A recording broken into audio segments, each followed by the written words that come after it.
Welcome to Pyrography Made Easy. I'm Brenda. In this tutorial episode, I am going to show you how to create the Kestrel artwork that I did. I will include going over the airbrush work that I did, but keep in mind you don't have to do that. You could use colored pencil or just leave it blank, whatever you'd like to do. Well, let's get started. The face. Begin by burning around the edges of the eyes and then block them in. There is reflected light on the right eye, so burn carefully around it. It might be easier to use a writer pen tip instead of a shader like I am doing. I blocked in the eyes to a light brown color. Once I was happy with the shape, then I reburned over them until they were dark brown to black in color. Keep in mind that it is easier to rotate the board to burn along the lower edges of the eye, whereas I rotated my hand to burn along the bottom of the eyes, and I would only do that if I'm burning for a very short amount of time. Use the razor edge of the shader and burn the feathers along the outer ring that circles the eye. Then block in the dark marking below the eye. Afterwards, work your way around the face, blocking in the dark markings, making sure to keep the edges of the markings rough or jagged in appearance. This will add texture and realism to the area. I am blocking in the markings to a much lighter color than they eventually will be. This allows me to make sure that their shape and placement are accurate. If there is a problem, the lighter color will be much easier to fix. If everything's good, it's a simple matter of reburning over the area to darken it up. Burn over the outer edges around the head.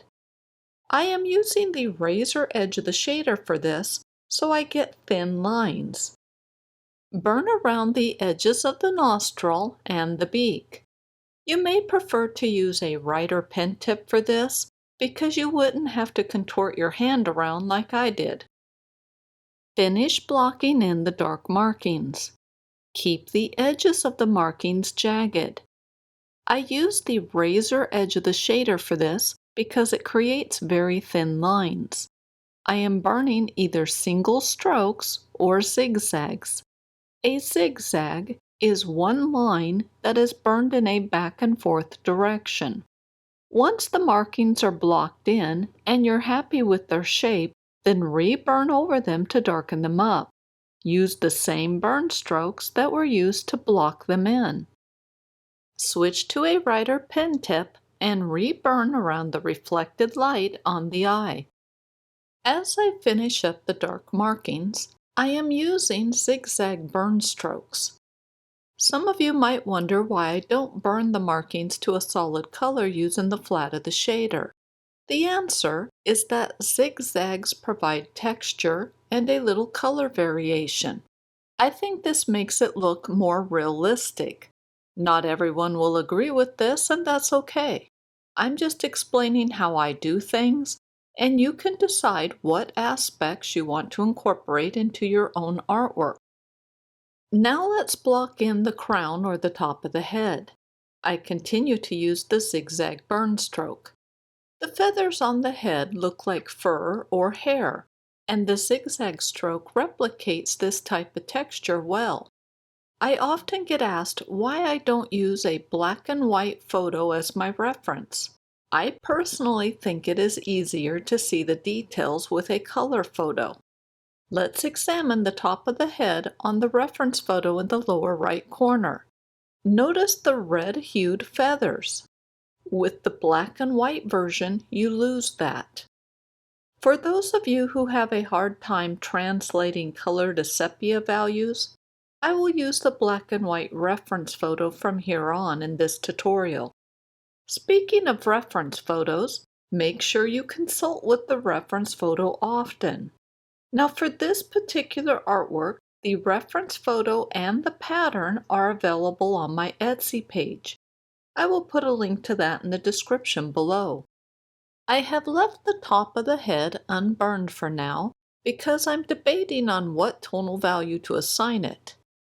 I did apply a second layer of zigzags over most of the head.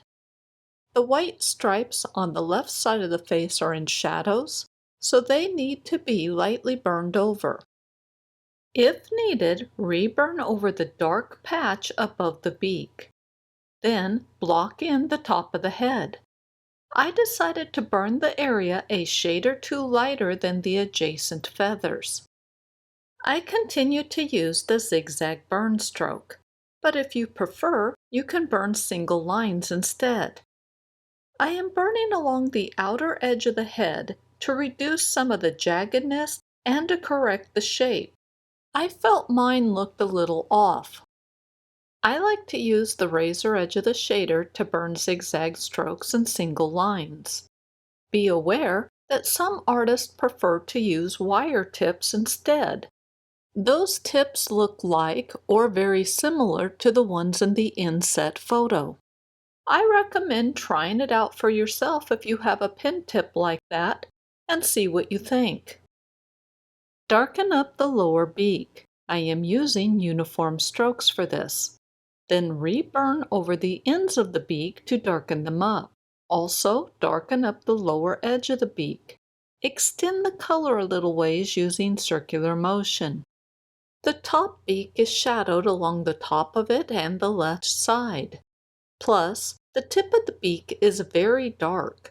This dark color extends a little ways from the tip and extends further along the center line of the beak. Next, burn over the rest of the upper beak, but keep the color in the tan range. Also, the color should be darker along the bottom edge and the tip of the beak. I am using the razor edge of the shader to darken up the tip of the beak and create very crisp or sharp edges on it.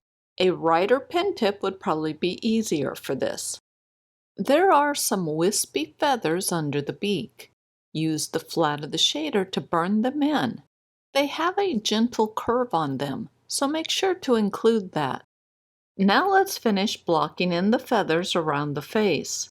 Consult with the reference photo often to determine their tonal value. Keep in mind that it does not need to be perfect. All you really need are the main facial features, and viewers will know this is a kestrel. The main facial features are the eyes, beak, and stripes below the eye area. To give the nostril opening a slightly elevated or domed appearance, burn around the outer edges of the nostril. Keep the color in the tan range and the edges of the burn strokes soft.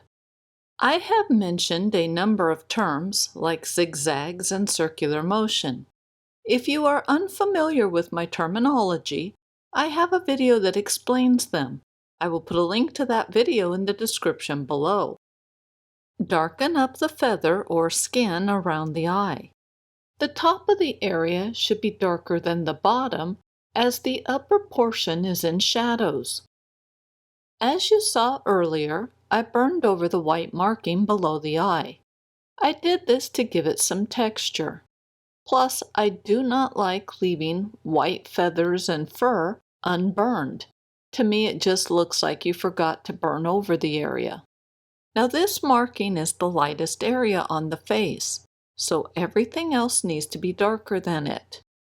Now that the face is blocked in, it is time to fine-tune it. If you are familiar with my tutorials, then you know that fine-tuning involves a lot of reburning. You might be thinking that the face looks good at this point, but from my perspective, the face needs to be darkened up so that the white marking under the eye stands out more.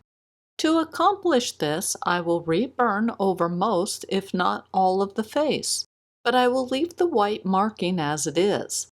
This will increase the contrast between the rest of the face and the white marking.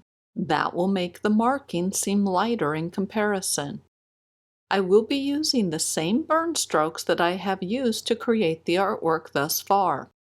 Also, I continue to consult with the reference photo often to make sure that I am keeping the tonal value similar to it.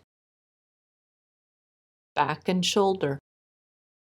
Let's begin by burning the dark stripes along the upper portion of the back. I am using a zigzag burn stroke. I keep the lines on the zigzags very close to each other. This produces a darker burn result. Make sure to keep the upper and lower edges of the stripe irregular or jagged. This will create more realism in the artwork. After the dark stripes are burned in, then burn over the lighter colored stripes. Again, I am using zigzags as my burn method. Before we continue, I want to offer a suggestion to number the rows on both the board and the reference photo. This makes it a lot easier to match the row you're working on with the reference photo. Now let's block in the feathers on the shoulder. Again, using zigzag burn strokes to do so. I chose zigzags because I wanted the edges of the stripes to be jagged. There are wispy chest feathers along the left edge of the shoulder. To create them, burn single lines that start on the shoulder and end a short distance on the chest feathers. I like to block in a dark stripe, double check its shape, and if all is good, then re-burn over it to darken it up. Afterwards, I will burn in the light colored stripe. I do want to point out that the white stripe on the face is looking much brighter or pale in color because the adjacent feathers below it have been blocked in. As I mentioned before, I am using a zigzag burn stroke. It is probably difficult to tell on the video, but I have the pen angled so I am only using the tip of the front edge. This produces a very thin burn result. This photo was taken on a rather chilly morning, so the kestrel is fluffed up to help protect himself from the cold. I think that is why we can see how ragged and wispy the bottom edge of some of the feathers are. There are numerous areas where the texture reminds me more of hair or fur versus a feather. That is another reason why I am using the zigzag burn stroke in this area. I've gotten the dark markings blocked in, and now I'm working on burning over the rest of the markings. Plus, I'm re-burning over the dark markings to get them to their final color. As I work, there are a couple of things I'm really emphasizing. The first thing is making sure that the top and bottom edges of the markings are jagged. I also burn a few longer lines here and there to help create both a sense of wispiness and a couple of spots of extreme jaggedness. The second thing I am emphasizing are the shadows. The light is coming from the right, so I am really working on the shadows along the left side of the shoulder. Doing this is going to provide a lot of the 3D look on the shoulder. When I say I am emphasizing the shadows, what this really means is that I am burning the left side of the shoulder so that it is several shades darker than the right. In addition, there will be gradual color transitions between the two sides. The combination of a highlight, shadow, and a gradient color transition between the two is what creates the illusion of an object being elevated from the surface of the wood. There are a couple of individual feathers that stick up a little ways from the shoulder. I give these individual feathers the same treatment as the shoulder, so that means the left side is darker than the right, and that there is gradient shading between the two sides. But the color difference between the right and left side isn't as much as the shoulder is. Also, some of these feathers have a bit of a cast shadow under them. When I work on these feathers, I do two things. First, I burn the end or tip of the feather a couple of shades lighter than the adjacent feathers. Second, I burn a number of thin, dark lines along the tip of the feather. This emphasizes the jagged edge and creates a little cast shadow. As I finish up the shoulder, one of the things I'm making myself focus on is the illusion of 3D shape. I've had some artwork turn out that looked flat, even though I thought I had done a good job replicating the photo. Unbeknownst to me, the problem was that the photo was a bit overexposed, so the colors were washed out and the contrast diminished. I've since learned that you need to deviate from the photo. This means that I burn the shadows a bit darker than the photo shows, and this helps create that 3D illusion. The upper wings. The first group of feathers are found between the chest and the back. These feathers are similar to the back feathers in that the dark markings tend to have jagged or irregular edges along the top and bottom. The big difference with these feathers is that their sides or the outer boundaries of the feathers are clearly defined. This is especially true along the left side of each feather. I burned this feather in way too dark, so I'm scraping away the color, but I am only scraping on the areas adjacent to the dark markings. I'm not scraping over the dark markings.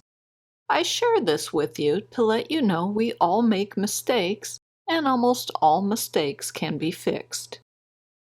Make sure to avoid the wispy hairs along the left side of these lower feathers. The video is in real time, and you can see how I have slowed down my hand speed and I'm burning individual lines instead of zigzags. I am burning with care and great precision. These outer feathers are dark with a lighter border. A couple of them have light markings with crisp edges. Burn a thin line where the light border is, and then fill in the rest of the feather to a dark color.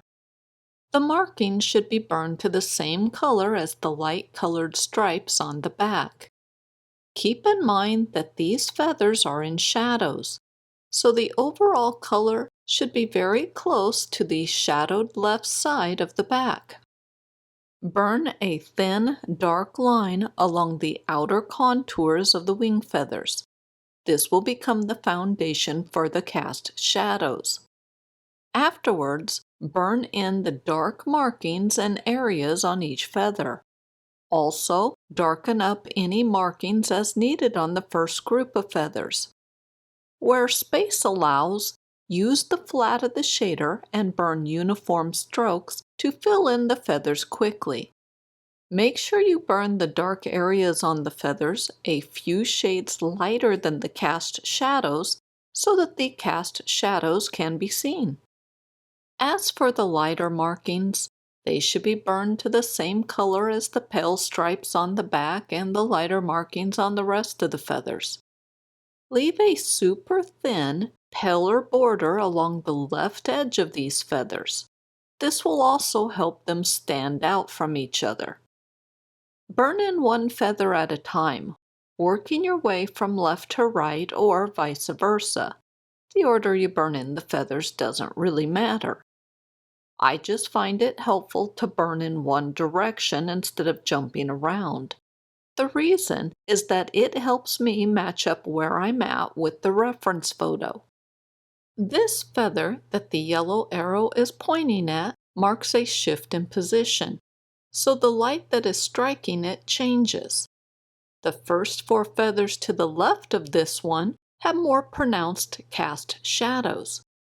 By working on the feathers in order, either left to right or vice versa, it helps ensure that I correctly replicate the unique features of these feathers, since I'm able to match the feather I'm working on with the reference photo easily.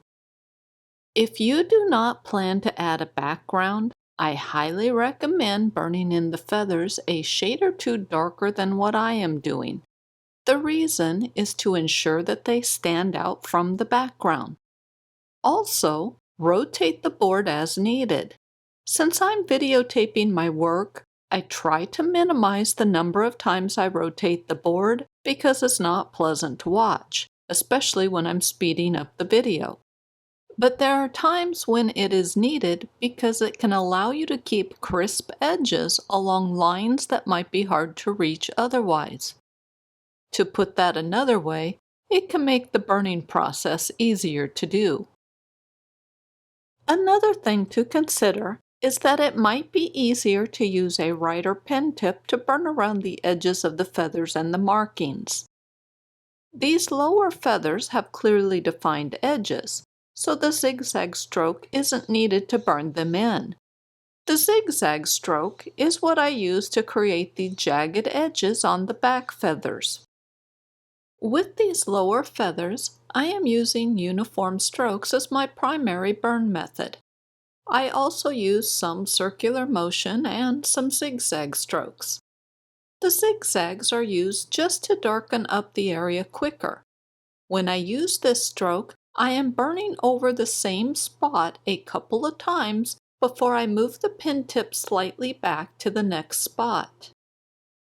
Given that I mentioned I am using an assortment of burn strokes, I hope that you understand this means you can use anything you want. All we are doing is burning in the feathers one at a time, making sure to give them crisp edges, and capture any cast shadows. There isn't a set way that this must be done. I am showing you how I did things, and you can incorporate the aspects that you like into your own artwork. Ignore the things you don't care for. That philosophy applies to the pen tips as well. You do not have to use the same pen tip that I am using to accomplish the same results. Use what you are most comfortable with. At this point in the artwork, the wings are blocked in, and now it is simply a matter of reburning over the feathers until they are the darkness level that I want. I use the exact same burn strokes during the reburning process that I used when creating the feathers to begin with.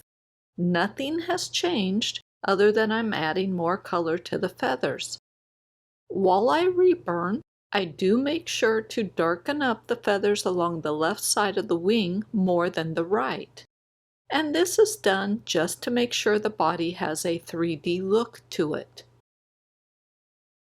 The lower wings and tail. Most of the lower wing and tail feathers are pretty straightforward. The majority of them are dark with a thin pale border. I am using the razor edge of the shader to burn a thin dark line that marks where the pale border starts. You can easily use a writer pen tip for this. Once the line is marked, then burn in the feather to a dark brown color, avoiding the pale border. Use the burn stroke of your choice. Since the color is fairly uniform on the dark feathers, I am using uniform strokes as my primary burn method. I occasionally use some circular motion just because I like variety. As you've seen, I've rotated the board a couple of times while I was burning. The feathers need crisp edges, as do the pale borders. It is much easier to obtain a crisp edge if you keep your pen tip in optimal position when working along the edges. What exactly does that mean? Well, let me slow down the video to show you. Look at how the front edge of my shader is positioned to burn the thin dark line next to the pale border. The body of the pen tip is angled over the area I am burning in. This is optimal position. It ensures that I only burn where I want, and my edges are crisp and clean. I like to create a buffer zone along the edges of the dark area on a feather. A buffer zone is nothing more than a band of color adjacent to the outer edge of an object. The buffer zone marks the spot you don't want to burn past. After the buffer zone is in place, then I fill in the feather. The reason I like the buffer zone is that it allows me to work quicker because I don't need to get right up to the edge of the object. The underside of this wing feather is very dark since it's in the shadows. There is a small area where the color is a bit lighter. I didn't show the video when I rotated the board and burned in the upper part of it really dark. Nothing exciting happened, and the frequent rotations make the video really jerky and unpleasant to watch, especially at this viewing speed. I am penciling in the white border edge on the feather as I accidentally erased my line. I'm also darkening up a couple of the feather lines that are a bit hard for me to see. Afterwards, I burn lightly over the background adjacent to the lines. This makes sure that I don't forget about them when I go to add color to the background. If you are not planning on putting in a background, you should at least burn a little of the background around the tail so that the pale borders can be seen.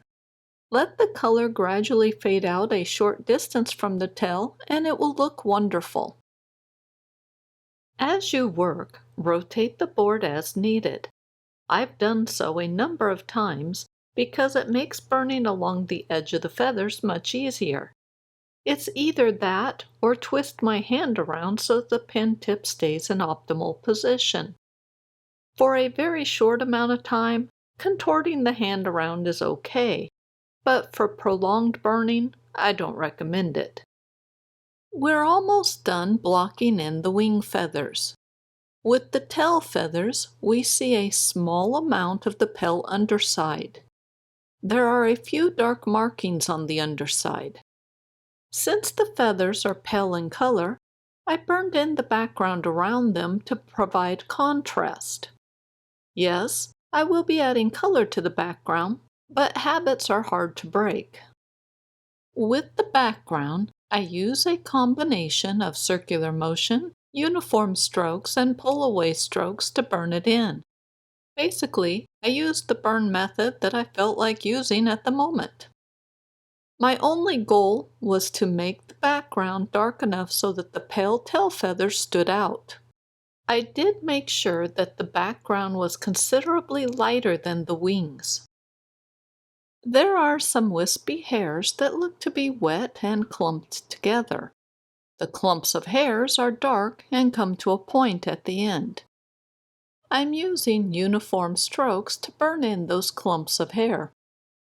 I didn't like the perch I had burned in, so I carefully sanded it away. During the course of removing the perch, I lost some of the details on the wings and the wispy hairs. Now I have to burn those items back into the artwork. During the process of burning them back in, I am also darkening up the lower wing feathers to get them to their proper color. During this reburning, I am using the same methods and burn strokes that I did when I originally created everything. As the feathers get darkened up, the pale border becomes brighter because of the increased contrast.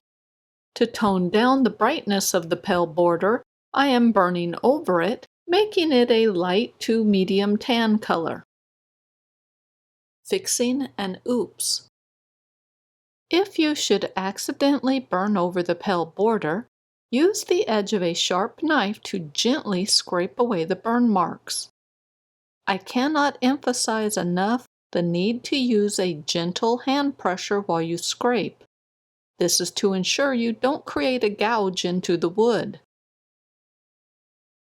The belly. Begin by burning in the shadows under the wispy cheek feathers. I am burning numerous thin lines with the razor edge of the shader to do this. The kestrel is fluffed up to insulate himself from the cold, so the belly feathers look wispy, almost to the point of looking like fur instead of feathers. I am using the same techniques on these feathers that I did on the back feathers. The difference is that the burn strokes are much lighter in color. I am using the razor edge of the shader to burn either thin single lines or zigzags. Currently, I am blocking in the markings on the feathers. For this, I used the front of the shader to get a thicker burn stroke that fills the area with color. I used the razor edge to burn thin lines that give the area texture. The thin lines are what give it that wispy, hairy look. The belly feathers have markings on them, and the edges of those markings are jagged. Again, this is just like the feathers on the back. As you burn in the belly feathers, make sure to vary where you start and finish your burn strokes. This will produce the jagged or uneven edges on the markings. Plus, it will help prevent horizontal lines from forming. After the feathers are blocked in, I reburn over them to add texture. This is where I use the razor edge of the shader to burn thin lines that give the jagged look to the feather. As I work, I am consulting with the reference photo to know how dark to burn the markings. I also consult with the reference photo to make sure I'm capturing any shadows.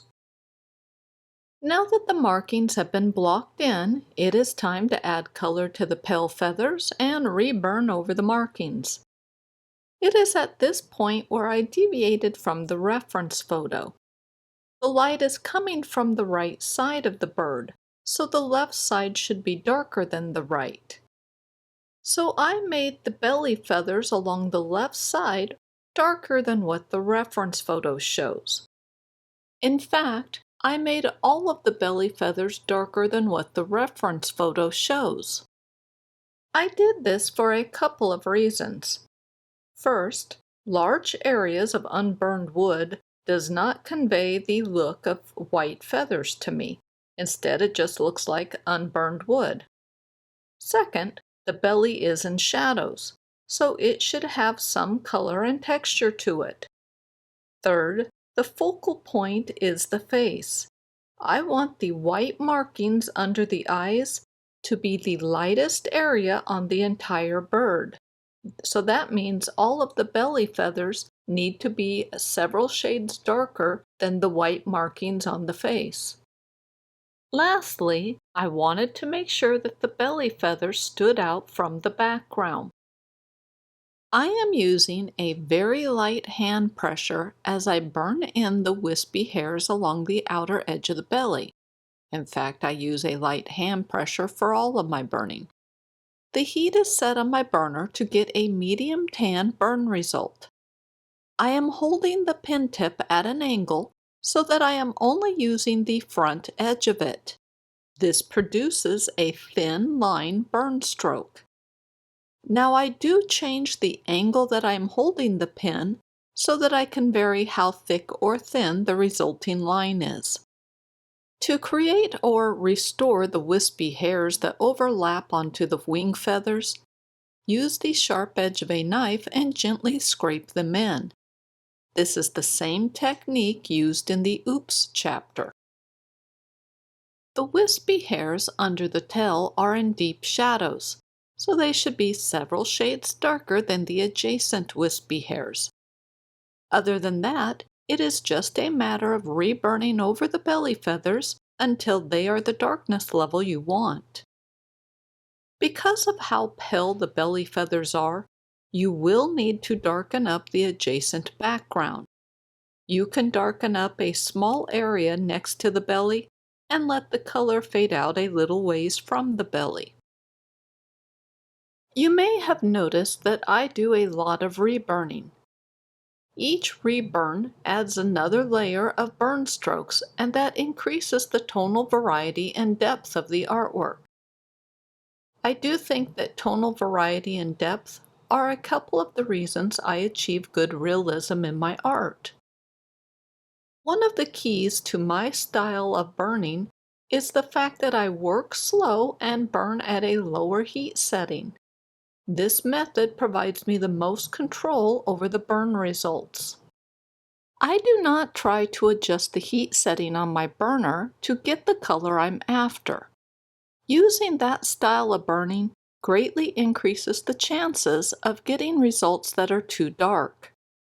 Instead, I just keep reburning until I get the desired tonal darkness value. What I do is something you can do too. It just involves patience and a lot of practice. We are almost done with the bird. The last thing that I worked on was the wispy hairs near the wings. I spent a bit of time darkening up the area. Also, I added a number of thin lines to reduce the size of the clumps. I used the razor edge of the shader to do this, but you can also use a writer pen tip. The perch. The perch in the reference photo is a thin plastic sign. I didn't care for that, so I'm creating a tree branch instead.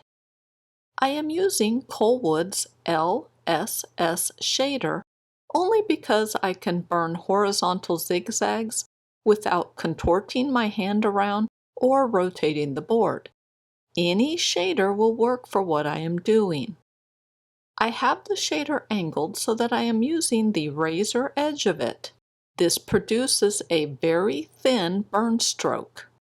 I use this to burn vertical zigzags and single lines along the wispy tail hairs. I use the flat of the shader to give the branch a base color, although right now I'm burning in the cast shadow from the tail. I rotated the board to see if burning zigzags in this direction is easier. All of us hold the pen tips a little differently, so test out different directions to see what works best for you. As I mentioned before, I am using the razor edge of the shader to burn zigzag strokes. I burn the stroke shaped more as a lightning bolt versus a sewing machine zigzag stitch. It is very important to use a light hand pressure when using the razor edge of the shader. The reason is that the razor edge tends to dig down into the surface of the wood. A light hand pressure will minimize this, making the zigzag stroke a lot easier to do. In addition to the zigzags, I also burn some thin, dark lines here and there for added texture. I had originally extended the branch all the way to the edges of the board. I hated how that looked. It divided the background and just did not look right to me. So I carefully sanded away the background, and this is how it looked once I was done. I am now using Colwood's J Shader pen tip. There is no particular reason for this. Most likely I had it equipped while working on another project and I left it in place. As I've said numerous times, any shader will work for what we are doing. I am back to using the LSS shader because it is larger and I can get the job done faster. Regardless of the exact shader you use, the technique remains the same. Burn zigzags in the direction the bark is growing on the branch. My branch has a horizontal growth, so I'm burning in that direction. Now I do have the board rotated, so I can burn vertically. For me, burning in this direction is more comfortable. Not only am I making this branch shorter, I am also making it thinner. Like before, burn a number of dark, thin lines. Vary the length and width of those lines. This gives the bark a rougher texture than what you would achieve using nothing but zigzags. On the other end of the branch, I am using the smaller J shader. The reason is that I need something that I can be precise with around the wings. The larger shader I was using would have been difficult to fit in the smaller space on this side. I am working at a much slower pace because I do not want to burn over the wings. The techniques are the same on this side as they were the other. Use the razor edge of the shader to burn zigzags and thin lines to give the branch texture. Use the flat of the shader to burn uniform strokes to give the branch color. Keep your pen tip in optimal position when working along the edges of the wings. There is a cast shadow on the branch from the kestrel. I kept it in the same location as the reference photo shows, but I extended the dark color to the wing. All of my burn strokes followed along with the horizontal bark growth direction, except those on the cast shadow. I often burned vertically when working on the shadow. I used the flat of the shader to quickly darken up the shadow. I used the razor edge of the shader to burn thin dark lines along the bottom of the wispy hairs on the kestrel. Airbrush color. I start out by applying Frisket film over the bird. I begin at the top and pull the backing paper down as I smooth out the film. This will help prevent bubbles or air pockets from forming. Afterwards, I use a really sharp knife and gently cut the frisket around the contours of the bird. Then I carefully remove the frisket from the background. Once I was done, just the kestrel was covered with the frisket. Now I'm ready to spray the background with color. I use transparent colors by ComArt and Golden. I don't remember the exact colors, but looking at the video, I think it was smoke black, burnt umber, and some shade of green. When you use a dual action airbrush like I am, you push all the way down on the trigger to release the air supply. Then you pull back on the trigger to control the amount of paint that is released. Always push the trigger all the way down for the air supply. That way, the only thing you are trying to control is the paint spray volume. This makes it easier to get consistent and repeatable results. It is very important to apply light layers of your airbrush paint. If the board starts to feel tacky or damp, you are applying too much paint at too quick of a pace. Slow down and allow the paint to dry between layers. Also, reduce how much paint you are spraying onto the board. When done correctly, the paint should be dry almost instantly. Remove the frisket once the spray painting is done. If needed, you can use a pencil eraser to remove some of the paint to lighten up the overall color. Rough the edges. The edges along the outer contours of the bird are crisp and it looks unnatural. To fix this, use the edge of a sharp knife to create wispy hairs. This will rough up that crisp edge. Use a light hand pressure to gently remove the paint and reveal the underlying wood. The belly needs a lot of wispy hairs along its outer edge. The hairs should vary in length and brightness level. To vary the brightness level, just don't remove all of the paint. In addition to the belly, the outer edge of the head needs some short wispy hairs added to it. You may find it is easier to do this if you rotate the board like I did. The last place to add some wispy hairs is along the back or the upper shoulder area. Colored pencil accents. Lastly, I used colored pencils to help smooth the transition between the pyrography and the airbrushed background. I began with white, drawing in single hairs along the wispy hairs that were created with the knife. Then I switched to an umber color to darken up some of the wispy hairs. I applied very light layers of color. Now the exact color that you should use really depends on your personal preferences and what colors you used on the background. I kept a piece of paper nearby to test out colors before using them on the artwork. Doing this, I discovered that the bronze pencil worked best for the background. The pencil was used to define individual wispy hairs. It was also used to fill in the gaps where the frisket overlapped onto the background and I had bare wood showing. This colored pencil matched the background so well on my artwork that I used it to tone down the wispy hairs along the edge of the head. I concentrated the color on the shadowed side of the bird. Then I went over the background edges with a dark green color to further darken in a few areas. I also used this dark green color around the wispy shoulder or back hairs. Lastly, I used an assortment of greens and a couple of dark browns to extend the log and help it transition from the wood burning to the airbrush background.